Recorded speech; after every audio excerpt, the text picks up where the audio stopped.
Hey guys, it's Liv here. In today's video, we're going to be using a triple dark team where I have 3 different Sucker Punch Pokemon to support Goldengo. And if you guys enjoy this and you want to see more content like it, leave a like below and subscribe for more content.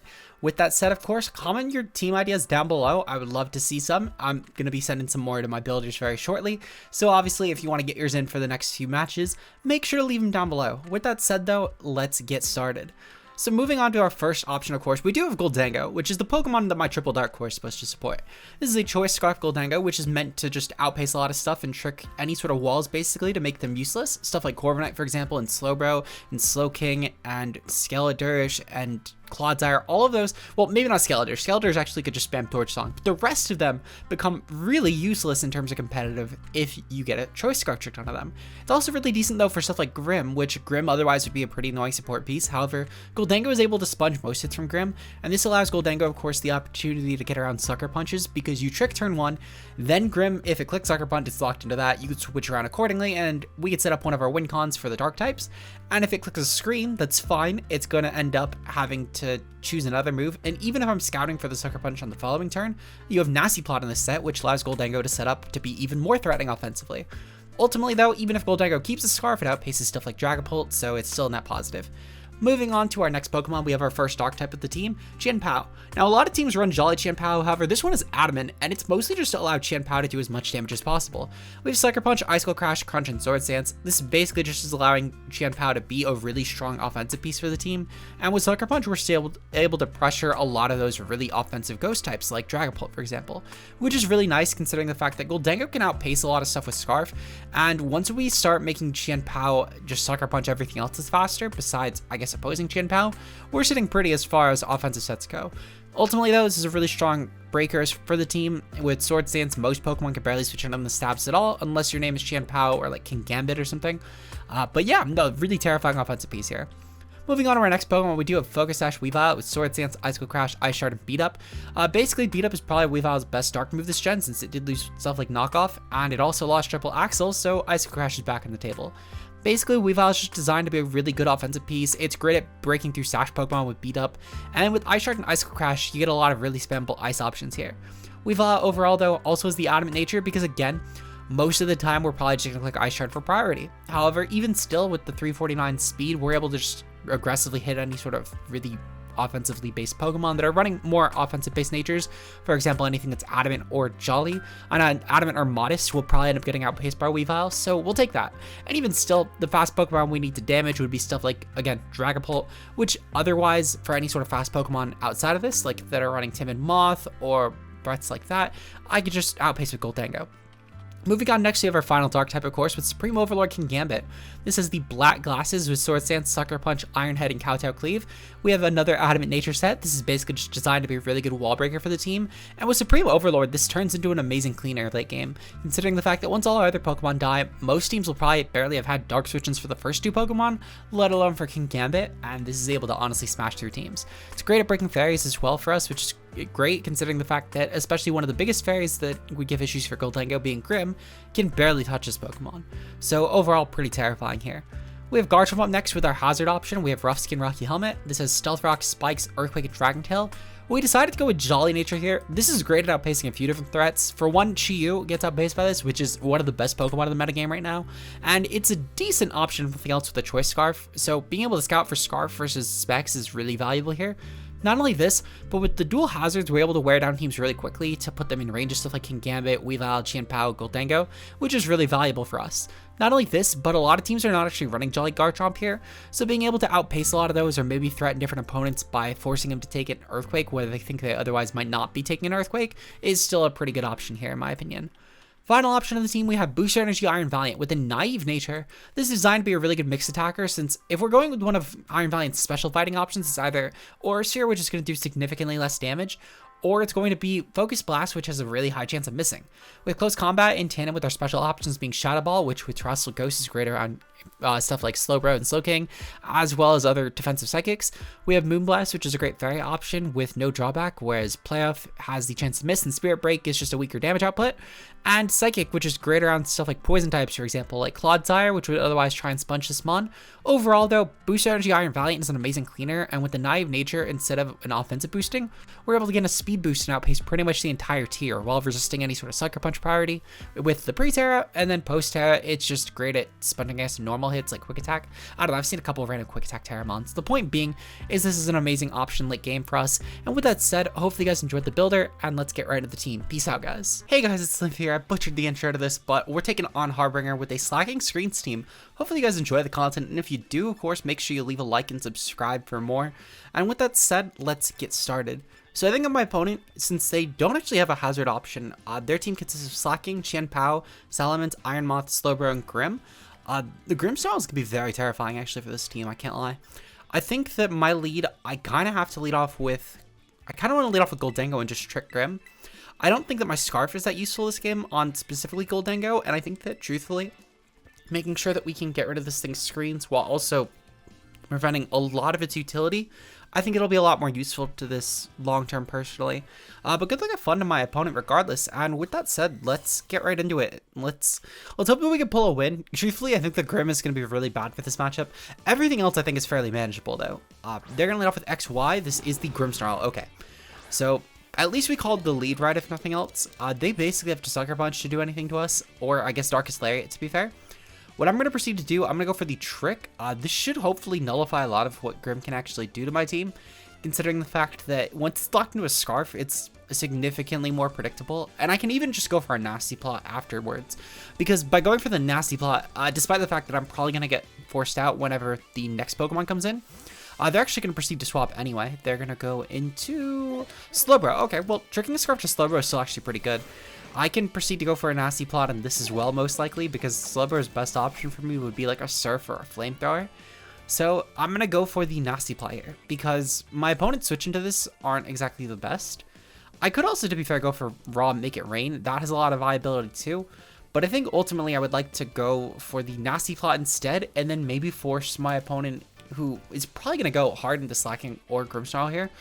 I would like to force them, of course, into a less favorable opportunity as far as their next attack goes, with Slacking at the very least having to go for some sort of not normal type move where I can make a switch at least around that. Meanwhile, for the Grimmsnarl, it's probably going to go for, well, I'm not really sure. Probably would have went for Sucker Punch, but they're going to stay in actually. They're going to go for Psychic. They probably predicted a switch, understandable, but I'm just going to go for Shadow Ball this turn. Even if my opponent goes into Slacking, I don't overly mind this, because my opponent's still going to at least have to take a Make It Rain next turn, or risk at least not getting a proper Terrestrial option off. We're going to go for the Shadow Ball though. This should take out Slowbro. Despite losing my Scarf, I'm not too concerned. Clearing Slowbro is actually also a pretty big option for us, to be fair. Despite the fact that we do have Triple Dark on this team, I still feel like this is decent, if nothing else, for enabling Valiant a lot more late game, so I'll honestly take this. They're probably going to bring in Slacking, or if not Slacking, Qian Pao. I think that one of those two is a pretty strong option for my opponent. And I think at this point, I honestly just let Goldango go down. I could, to be fair, try and preserve, but I would need 100% for Slacking to be the mon that comes in. If Qian Pao comes in, I don't actually have a viable switch into this, so I am going to have to just let Goldango go. But I'm going to kind of hope. They're actually going to go with Iron Moth. Okay, Iron Moth coming in is still a little scary, but it's not as big of a deal. What I'm going to have to do, though, I'm going to have to, again, let Goldango go down, because I can't risk this thing clicking Agility. Agility would be pretty terrifying, especially if this is the Terrestrial mon here, which, to be fair, it could be. I have Triple Dark, and I have a lot of priority on my team. Maybe they don't go Terrestrial Slacking. They end up actually going Terrestrial Moth. Okay, so perfect. If they're Terrestrial Ice, then this ends up being really good for me, because the fact that I did not pop mine. They're actually Terrestrial Fire. Okay, so this does enable a lot more counterplay, to be fair, considering now Garchomp is a really good sponge to this Pokemon, actually, despite the fact they're boosting their fire attacks even further. Fire Dance will probably pick us off. I'm honestly okay with this. They're not too threatening to my team with Terrestrial Fire. Let's see. So we know this is Terrestrial Fire, and it has Fiery Dance, and they're also Life Orb. So this is all really good information, actually. As far as my play goes here, I think that what I'm going to do, I think I am going to bring in the Garchomp. I think Garchomp's honestly my best play. I could go into Valiant, to be fair, but I don't think that I'm comfortable going into Valiant solely for the fact that my opponent has at least okay SpDef with Iron Moth.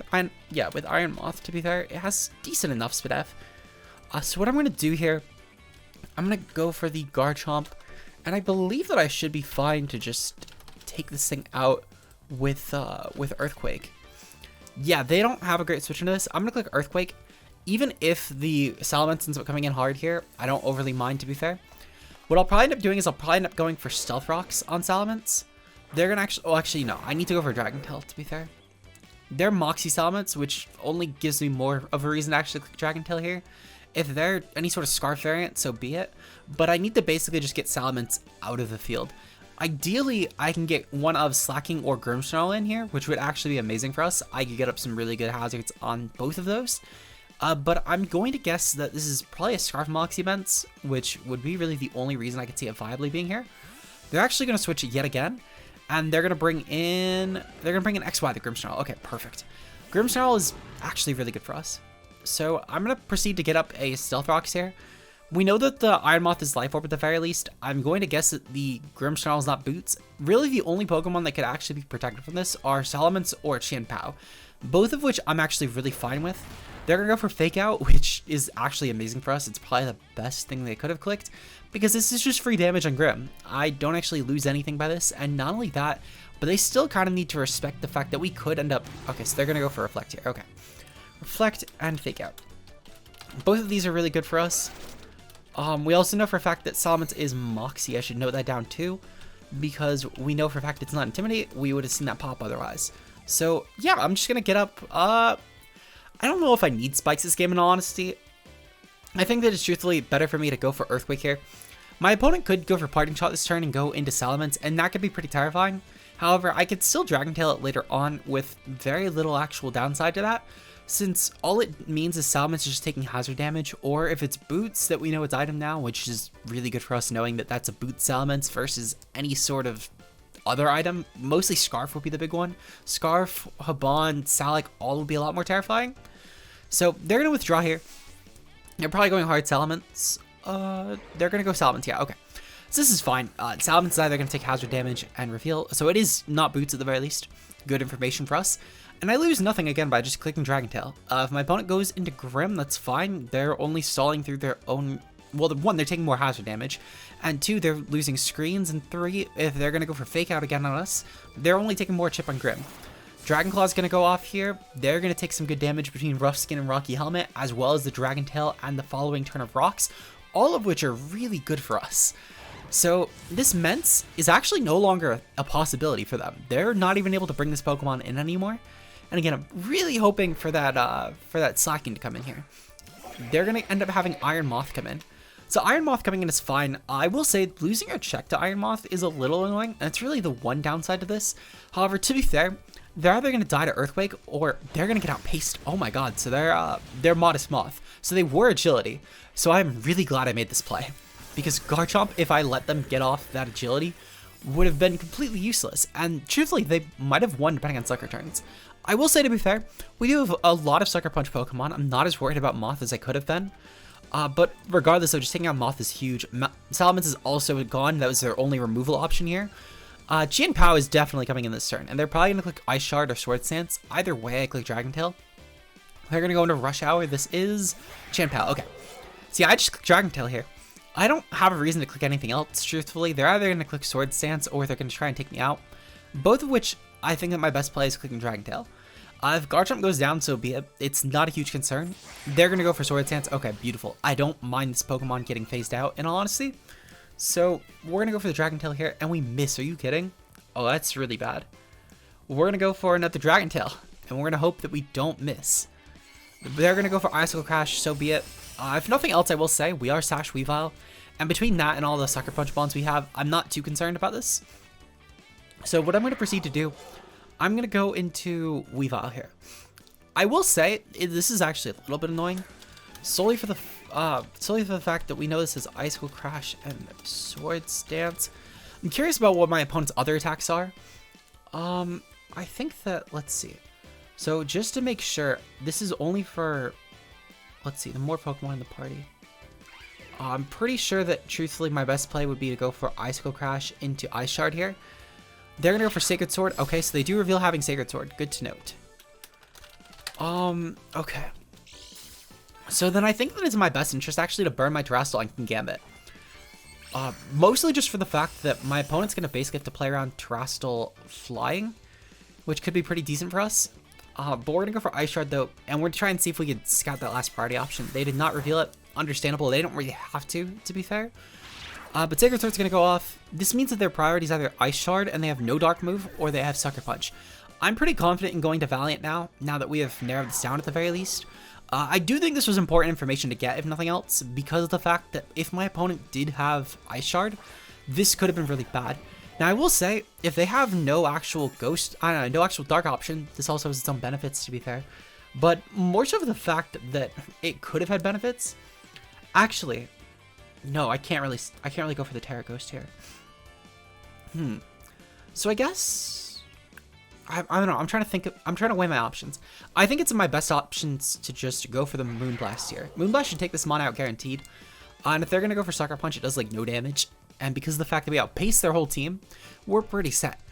They're probably gonna go hard into they're probably gonna. I think they're just gonna go into Grim and try and set a Reflect. Just for the fact that this is a pretty common physical attacker here.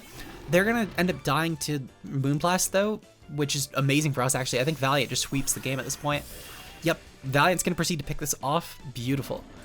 We didn't even need to actually Terrestrial, which is pretty interesting. I will probably Terrestrial when Qianpao comes back in, solely for the fact that I don't think it will actually go for a Dark move. They're going to go into Slacking here. Yeah, I'm going to go for it. I'm going to go for Terrestrial Ghost, because I really do think that they're going to try and outbulk me, and they're going to try and take this hit, which is amazing, because they're going to go for 100% some sort of Retaliate here with like a Scarf set, and just making sure that we can nullify Slacking is amazing for us.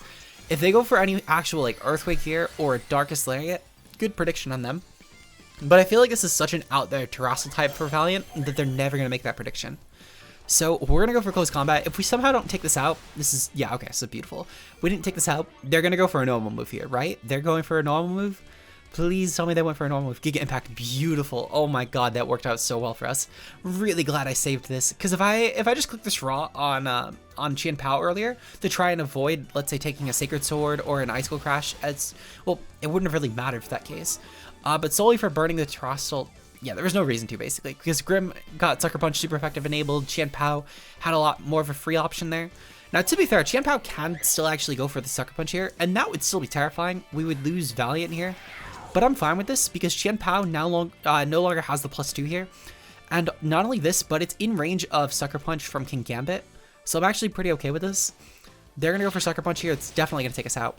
Perfectly fine.